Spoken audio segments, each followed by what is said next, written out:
You, John Fitzgerald Kennedy, do solemnly swear. I, John Fitzgerald Kennedy, do solemnly swear.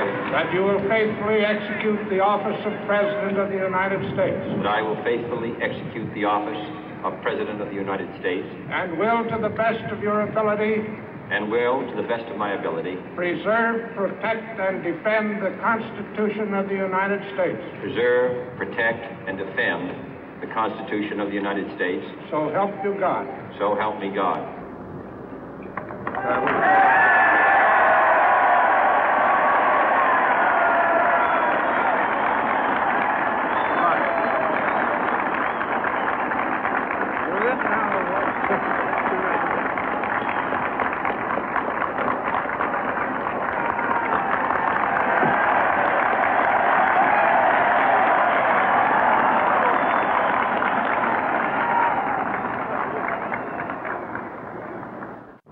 Vice President Johnson, Mr. Speaker, Mr. Chief Justice, President Eisenhower, Vice President Nixon, President Truman, Reverend clergy, fellow citizens.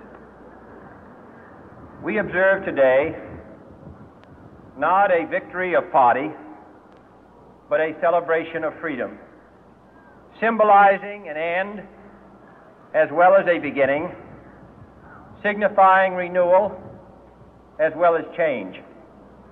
For I have sworn before you and Almighty God the same solemn oath our forebears prescribed nearly a century and 3/4 ago. The world is very different now, for man holds in his mortal hands the power to abolish all forms of human poverty and all forms of human life. And yet the same revolutionary beliefs for which our forebears fought are still at issue around the globe. The belief that the rights of man come not from the generosity of the state, but from the hand of God. We dare not forget today that we are the heirs of that first revolution.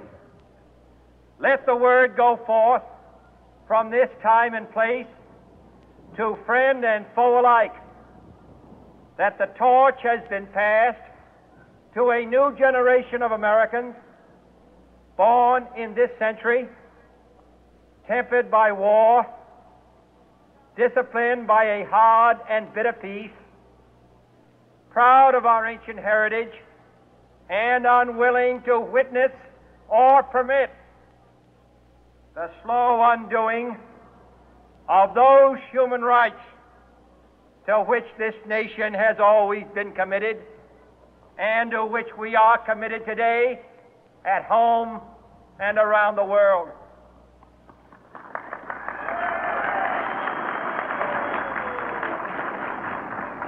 Let every nation know, whether it wishes us well or ill, that we shall pay any price, bear any burden, meet any hardship, support any friend, oppose any foe, to assure the survival and the success of liberty.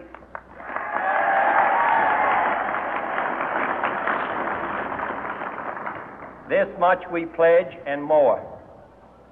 To those old allies whose cultural and spiritual origins we share, we pledge the loyalty of faithful friends.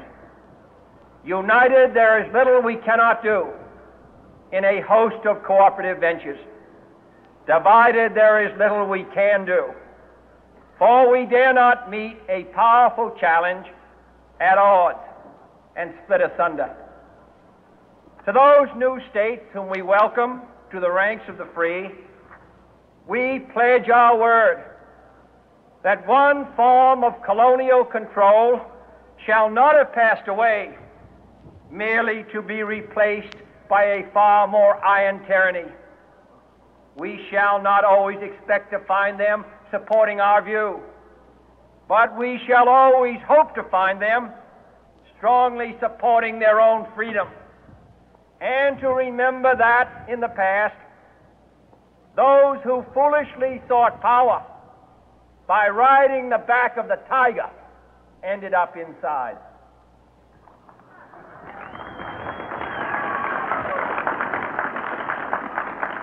To those people in the huts and villages of half the globe struggling to break the bonds of mass misery, we pledge our best efforts to help them help themselves for whatever period is required, not because the communists may be doing it, not because we seek their votes, but because it is right.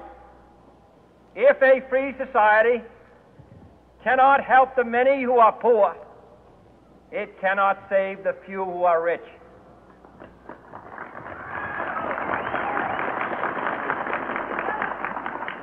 To our sister republics south of our border, we offer a special pledge to convert our good words into good deeds, in a new alliance for progress, to assist free men and free governments in casting off the chains of poverty. But this peaceful revolution of hope cannot become the prey of hostile powers. Let all our neighbors know that we shall join with them to oppose aggression or subversion anywhere in the Americas. And let every other power know that this hemisphere intends to remain the master of its own house.